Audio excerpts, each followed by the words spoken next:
Well, the Fall Festival is full of headline events, but the parade is what caps off the week. About 100 entries are expected to participate in the Saturday afternoon spectacle, including marching bands, floats, and a lot of other things. Byrd joins us again live on West Franklin Street with more on this year's big parade. Hello, Brad.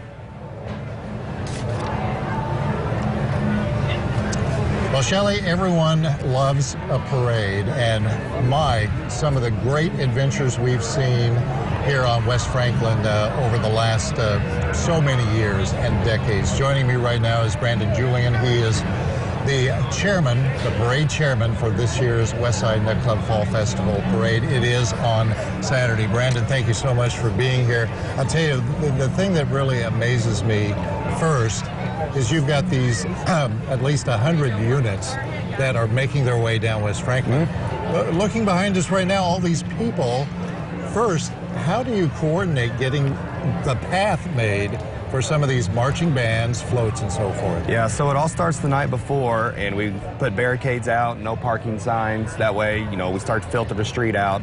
Then we get, members that run each corner, and we shut everything down on the north side of Franklin to where that's our route. And, sometimes the bottlenecks and stuff during the parade, and members will stop the parade, allow people to go by, and then they'll start it again. So, it's members are sitting there and helping out with the safety and stuff. Yeah, and it's great to see the kids that are just lined up, and I see so many kids right now behind us that line up on the curbside. And it's a very intimate setting in many ways, because the parades that I've been very, very fortunate to be in with my colleagues, people are talking to you. Some will come up and shake hands and what have you. But coordinating all that, because it really goes all the way back to Fulton.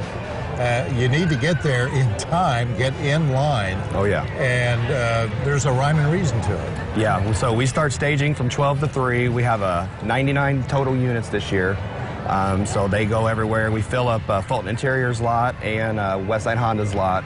And then we put 3 of the 4 lanes on the street all the way down to the railroad tracks. We cram them in as well as we can. It takes a lot of volunteers to put some of these floats together. And, of course, the bands practice. I mean, it's different than like a football game. You're marching down the street. But it's really a coordinated effort that begins several weeks, months before this takes place. Oh, yeah. Plenty of phone calls, plenty of emails, organizing with, different organizations and heads and stuff of, different businesses. But, it's definitely worth it, because, in an hour and 15 minutes of what the parade lasts, it's, like you said, the joy and the kids and stuff. That's the good part about it. I was saying adventures, and you said sometimes we have bottlenecks. I remember a parade that I was in. This had to be maybe 20 years ago. We've been with the nightclub 11 years, but I heard the train coming, and it came right across West Franklin, and it stopped. And I asked you earlier, is there any kind of an agreement? Do they know?